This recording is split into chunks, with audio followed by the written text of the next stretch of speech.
A Tale of the Late Bugaboo and Kickapoo Campaign by Edgar Allan Poe. Pleuris mis eu et fendes vous, en o la moitié de ma vie amis elle, otero tamo si ornay. I cannot just now remember when, or where I first made the acquaintance of that truly fine-looking fellow, Brevet Brigadier General, John A. B. Roman 100 Smith.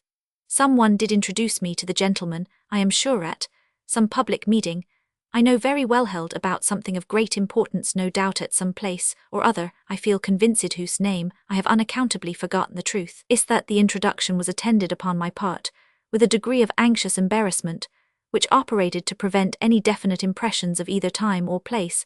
I am constitutionally nervous. This with me is a family failing, and I can't help it, in especial the slightest appearance of mystery of any point I cannot exactly comprehend puts me at once into a pitiable state of agitation. There was something, as it were, remarkable, although this is but a feeble term to express my full meaning, about the entire individuality of the personage in question. He was perhaps 6 feet in height, and of a presence singularly commanding. There was an air distinct pervading the whole man, which spoke of high breeding, and hinted at high birth. This topic, the topic of Smith's personal appearance, I have a kind of melancholy satisfaction in being minute. His head of hair would have done honour to a Brutus. Nothing could be more richly flowing, or possess a brighter gloss. It was of a jetty black, which was also the colour, or more properly, the no colour of his unimaginable whiskers. You perceive I cannot speak of these latter without enthusiasm. It is not too much to say that they were the handsomest pair of whiskers under the sun. At all events they encircled, and at times partially overshadowed, a mouth utterly unequalled here, with the most entirely even and the most brilliantly white of all conceivable teeth. From between them, upon every proper occasion, issued a voice of surpassing clearness, melody, and strength. In the matter of eyes also my acquaintance was preeminently endowed. Either one of such a pair was worth a couple of the ordinary ocular organs. They were of a deep hazel, exceedingly large and lustrous, and there was perceptible about them ever and anon just that amount of interesting obliquity which gives pregnancy to expression. The bust of the general was unquestionably the finest bust I ever saw. For your life you could not have found a fault with its wonderful proportion. This rare peculiarity set off to great advantage a pair of shoulders which would have called up a blush of conscious inferiority into the countenance of the marble Apollo. I have a passion for fine shoulders, and may say that I never beheld them in perfection before. The arms altogether were admirably modelled, nor were the lower limbs less superb. These were indeed the ne plus ultra of good legs. Every connoisseur in such matters admitted the legs to be good. There was neither too much flesh, nor too little, neither rudeness nor fragility. I could not imagine a more graceful curve than that of the os femoris, and there was just that due gentle prominence in the rear of the fibula, which goes to the conformation of a properly proportioned calf. I wish to God my young and talented friend Chippino, the sculptor, had but seen the legs of Brevet Brigadier General John A. B. Roman 100 Smith. But although men so absolutely fine-looking are neither as plenty as raisins or blackberries, still I could not bring myself to believe that the remarkable something to which I alluded just now, that the odd air of je ne sais quoi which hung about my new acquaintance, lay altogether, or indeed at all, in the supreme excellence of his bodily endowments. Perhaps it might be traced to the manner, yet here again I could not pretend to be positive. There was a primness, not to say stiffness, in his carriage, a degree of measured, and if I may so express it, of rectangular precision, attending his every movement, which, observed in a more diminutive figure, would have had the least little savour in the world of affectation, pomposity, or constraint, but which, noticed in a gentleman of his undoubted dimensions, was readily placed to the account of reserve hauteur of a commendable sense, in short, of what is due to the dignity of colossal proportion. The kind friend who presented me to General Smith whispered in my ear some few words of comment upon the man. He was a remarkable manner, very remarkable man indeed, one of the most remarkable men of the age. He was an especial favourite too with the Lady Esifli on account of his high reputation for courage. In that point he is unrivalled indeed.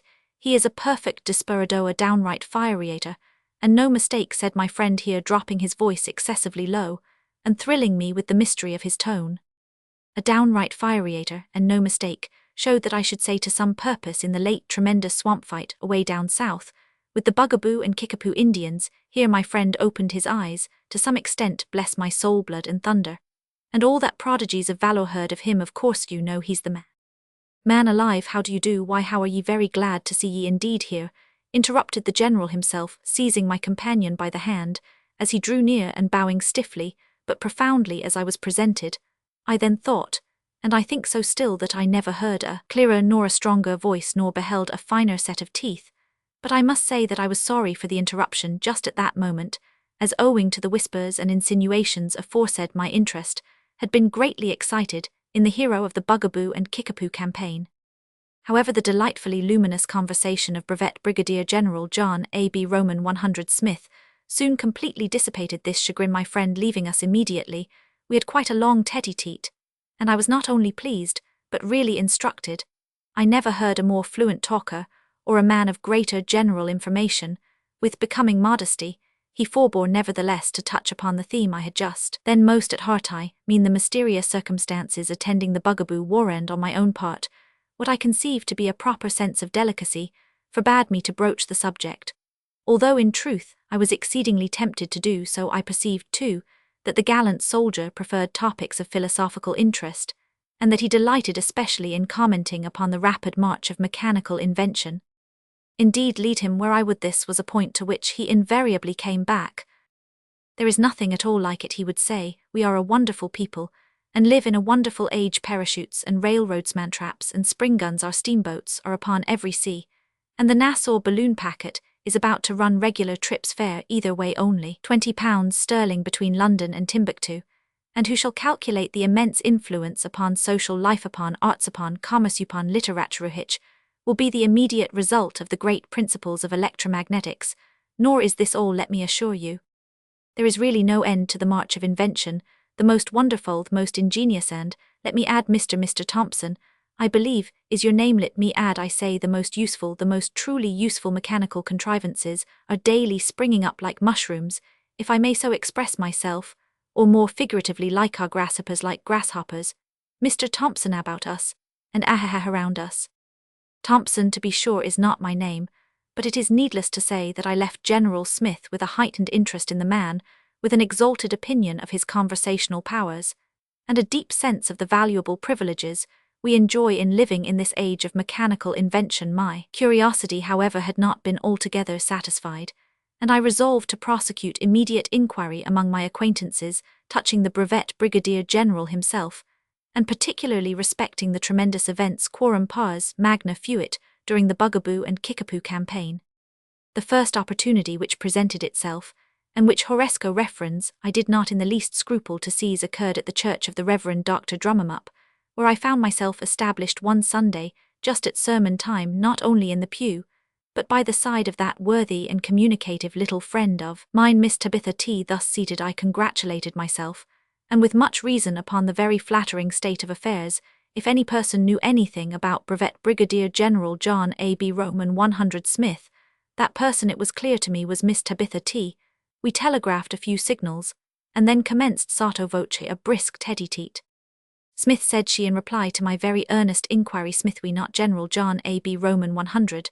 Bless me, I thought you knew all about him. This is a wonderfully inventive age, horrid, a fair thought, a bloody set of wretches, those Kickapoos fought, like a hero, prodigies of valour immortal, renowned Smith, Brevet Brigadier General John A.B. Roman 100. Why, you know he's the man. Man, here broke in Dr. Drummumup at the top of his voice, and with a thump that came near knocking the pulpit about our earsman, that is born of a woman hath but a short time to live, he cometh up, and is cut down like a flower. I started to the extremity of the pew, and perceived by the animated looks of the divine that the wrath which had nearly proved fatal to the pulpit had been excited by the whispers of the lady and myself. There was no help for it, so I submitted with a good grace, and listened in all the martyrdom of dignified silence to the balance of that very capital discourse. Next evening found me a somewhat late visitor at the Rantipole Theatre, where I felt sure of satisfying my curiosity at once, by merely stepping into the box of those exquisite specimens of affability and omniscience, the Misses Arabella and Miranda Cognoscenti, that fine tragedian climax was doing ego to a very crowded house, and I experienced some little difficulty in making my wishes understood, especially as our box was next the slips, and completely overlooked the stage. Smith, said Miss Arabella, as she at length comprehended the purport of my query, Smith, we not General John A.B. Roman 100. Smith, inquired Miranda musingly. God bless me, did you ever behold a finer figure? Never, madam, but do tell me. Or so inimitable grace. Never upon my word, but pray inform me. Or so just an appreciation of stage effect, madam, or a more delicate sense of the true beauties of Shakespeare, be so good as to look at that leg. The devil and I turned again to her sister. Smith, said she, why not General John A. B. Roman 100 horrid, affair that wasn't it great wretches those BUGABOO savage, and so on, but we live in a wonderfully inventive age, Smitho. Yes, great man perfect desperador. Mortal renown prodigies of valour never heard this was given in a scream, bless my soul. Why, he's the man. Mandragora, nor all the drowsy syrups of the world shall ever medicine thee to that sweet sleep, which thou owedst yesterday. Here roared our climax just in my ear, and shaking his fist in my face all the time in a way that I couldn't stand, and I wouldn't. I left the Mrs. Cognoscenti, immediately went behind the scenes forthwith, and gave the beggarly scoundrel such a thrashing, as I trust he will remember to the day of his death. At the soirée of the lovely widow Mrs. Kathleen Otrump, I was confident that I should meet with no similar disappointment. Accordingly, I was no sooner seated at the cartable with my pretty hostess for a vis-a-vis, than I propounded those questions, the solution of which had become a matter so essential to my peace. Smith, said my partner, why not General John A. B. Roman 100 horrid affair that wasn't it, diamonds, did you satirable wretches those kickapoos we are playing whist, if you please, Mr. Tattle. However, this is the age of invention, most certainly, the age, one may say, the age par excellence. Speak Frencho, quite a hero perfect desperado, no hearts, Mr. Tattle, I don't believe it, immortal renown, and all that prodigies of valour never heard. Why, bless me, he's the man. Man, Captain Man, here screamed some little feminine interloper from the farthest corner of the room. Are you talking about Captain Man? And the duello I must heard Otelgo on Mrs. O'Trumpto. Now go on, and go on. Mrs. O'Trump did all about a cert Captain Man who was either shot or hung, or should have been both shot and hung. Yes, Mrs. O'Trump, she went on, and I went off. There was no chance of hearing anything farther that evening, in regard to Brevet Brigadier General John A. B. Roman 100 Smith. Still I consoled myself with the reflection that the tide of ill luck would not run against me forever, and so determined to make a bold push for information at the rout of that bewitching little angel, the graceful Mrs. Pirouette. Smith, said Mrs. P., as we twirled about together, in a pas de zephyr, Smith, we not General John A. B. Roman 100 dreadful business, that of the bugaboos wasn't it dreadful creatures, those Indians do turn out your toes. I really am ashamed of Yowman of great courage, poor fellow. This is a wonderful age for invention, oh dear me, I'm out of breath quite, a desperadot prodigies of valour never heard, can't believe it. I shall have to sit down and enlighten you, Smith, why he's the man. Fred, I tell you, here bawled out Miss Bass Blue, as I led Mrs. Pirouette to a seat. Did ever anybody hear the like? It's man Fred, I say, and not at all by any means man Friday. Here Miss Bass Blue beckoned to me in a very peremptory manner, and I was obliged, will I nil I, to leave Mrs. P. for the purpose of deciding a dispute touching the title of a certain poetical drama of Lord Byron's, although I pronounced with great promptness that the true title was Man Friday, and not by any means Man Fred. Yet, when I returned to seek Mrs. Pirouette, she was not to be discovered, and I made my retreat from the house in a very bitter spirit of animosity against the whole race of the Bass Blues. Matters had now assumed a really serious aspect, and I resolved to call at once upon my particular friend Mr. Theodore Sinovate, for I knew that here at least I should get something like definite information. Smith, said he in his well-known peculiar way of drawling out his syllables, Smithwy, not General John A. B. Roman 100 savage affair, that with the kickapoos wasn't it, say, don't you think, so perfect desperad a great pity pon, my honour wonderfully inventive age prodigies of valour.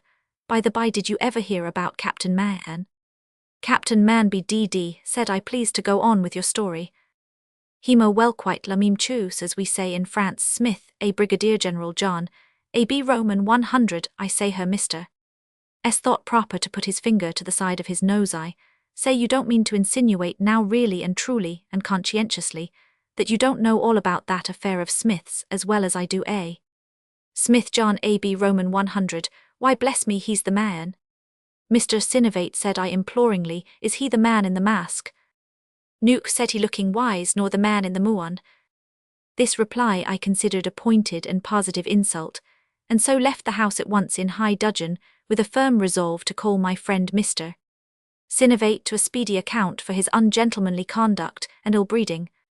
In the meantime, however, I had no notion of being thwarted touching the information I desired, there was one resource left me, yet I would go to the fountainhead, I would call forthwith upon the general himself, and demand in explicit terms a solution of this abominable piece of mystery.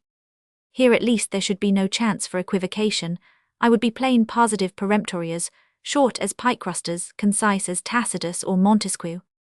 It was early when I called and the general was dressing, but I pleaded urgent business, and was shown at once into his bedroom by an old Negro valet who remained in attendance during my visit. As I entered the chamber, I looked about of course for the occupant, but did not immediately perceive him. There was a large and exceedingly odd-looking bundle of something which lay close by my feet on the floor, and as I was not in the best humour in the world, I gave it a kick out of the way. "Hem a hum, rather civil that I should say," said the bundle in one of the smallest, and altogether the funniest little voices between a squeak and a whistle that I ever heard in all the days of my existence. "A hum rather civil that I should observe." I fairly shouted with terror, and made off at a tangent into the farthest extremity of the room. "God bless me, my dear fellow, here again," whistled the bundle. What we? What is the matter? I really believe you don't know me at all." What could I say to all this? What could I staggered into an armchair, and with staring eyes and open mouth awaited the solution of the wonder. "Strange you shouldn't know me, though, isn't it?" presently resqueaked the nondescript, which I now perceived was performing upon the floor some inexplicable evolution very analogous to the drawing on of a stocking. There was only a single leg, however, apparent. "Strange you shouldn't know me, though, isn't it? Pompey, bring me that leg here." Pompey handed the bundle a very capital cork leg already dressed, which it screwed on in a trice, and then it stood up before my eyes. And a bloody action, it was, continued the thing as if in a soliloquy, "but then one mustn't fight with the bugaboos and kickapoos, and think of coming off with a mere scratch." Pompey: "Ill, thank you now, for that arm." Thomas, turning to me, "is decidedly the best hand at a cork leg, but if you should ever want an arm, my dear fellow, you must really let me recommend you to Bishop." Here Pompey screwed on an arm. "We had rather hot work of it, that you may say. Now, you dog, slip on my shoulders, and bosom pettit makes the best shoulders, but for a bosom you will have to go to Duckrow." "Bosom," said Roman 1. "Pompey, will you never be ready with that? Wig scalping is a rough process after all, but then you can procure such a capital scratch at de L. Ormes." "Scratch it. Now, you nigger, my teeth, for a good set of these, you had better go to Parmley's at once. High prices, but excellent work. I swallowed some very capital articles, though when the big bugaboo rammed me down with the butt end of his rifle." "Butt end rammed down my eye?" "Oh yes, Bytherby, my eye. Her Pompey, you scamp, screw it in. Those kickapoos are not so very slow at a gouge, but he's a belied man, that Dr. Williams, after all. You can't imagine how well I see with the eyes of his make." I now began very clearly to perceive that the object before me was nothing more nor less than my new acquaintance, Brevet Brigadier General John A. B. Roman 100 Smith. The manipulations of Pompey had made, I must confess, a very striking difference in the appearance of the personal man. The voice, however, still puzzled me no little, but even this apparent mystery was speedily cleared up. "Pompey, you black rascal," squeaked the general, "I really do believe you would let me go out without my pallet." Hereupon the negro, grumbling out an apology, went up to his master, opened his mouth with the knowing air of a horse jockey, and adjusted therein a somewhat singular-looking machine, in a very dexterous manner, that I could not altogether comprehend. The alteration, however, in the entire expression of the general's countenance was instantaneous and surprising. When he again spoke, his voice had resumed all that rich melody and strength which I had noticed upon our original introduction. "Dien, the vagabonds," said he in so clear a tone that I positively started at the change. "Dien, the vagabonds, they not only knocked in the roof of my mouth, but took the trouble to cut off at least 7/8 of my tongue. There isn't Bonfanti's equal, however, in America, for really good articles of this description. I can recommend you to him with confidence." Here the general bowed, and assure you that I have the greatest pleasure in so doing. I acknowledged his kindness in my best manner, and took leave of him at once with a perfect understanding of the true state of affairs, with a full comprehension of the mystery which had troubled me so long. It was evident it was a clear case. Brevet Brigadier General John A. B. Roman 100 Smith was the man that was used up.